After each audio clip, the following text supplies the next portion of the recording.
लाडक्या बहिणींचे 2100 रुपये करणार असं आश्वासन उपमुख्यमंत्री एकनाथ शिंदेने दिले। मी जे बोलतो ते करून दाखवतो असं ते म्हणाले। राज्य मंत्रिमंडळाच्या बैठकीला आता सुरुवात झाली आहे। मंत्रिमंडळातील सर्व मंत्री बैठकीला उपस्थित आहेत। राज्याचे उपमुख्यमंत्री शिंदे साहेब काय बोलतायत? लक्षवेधी संदर्भात लाडक्या बहिणीच्या संदर्भात ऐका जरा, आम्ही जी योजना सुरू केली त्या योजनेमध्ये बिलकुल कुठल्याही परिस्थिती आम्ही चांगल्या भावनेने भूमिकेत ही योजना सुरू केली।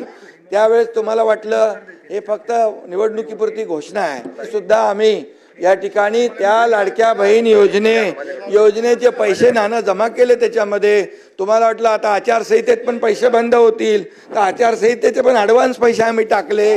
आम्ही पण बरोबर डोकं लावून काम केलं, लाडक्या बहिणींना पैसे मिळाले पाहिजे म्हणून, आणि लाडक्या बहिणींनी तुमचा टांगा पलटी केला आणि पार असं लँडस्लाईड मॅन्डेट दिलं की म्हणून आता बघा, आदितीने जे उत्तर दिलं आमच्या मंत्री महोदयांनी अतिशय स्पेसिफिक प्रश्नांना उत्तर दिलंय।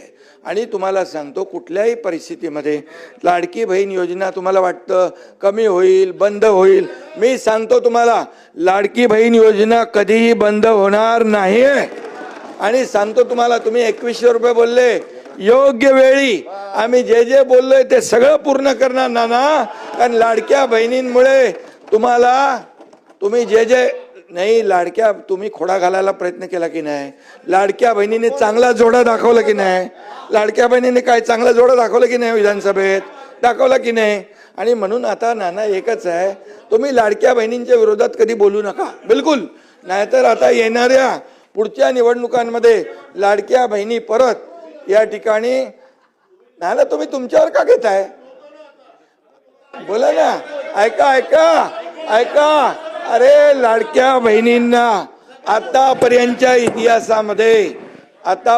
इतिहास किती वर्ष होतं हो काँग्रेसचं सरकार, आतापर्यंतच्या इतिहासामध्ये कधी अशी योजना सुरू केली?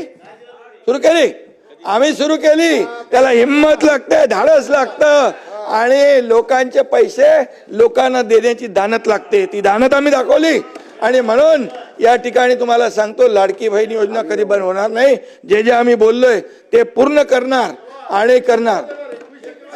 योग्य वेळी योग्य वेळी योग्य वेळी योग्य वेळी योग्य वेळी योग्य वेळी देणार।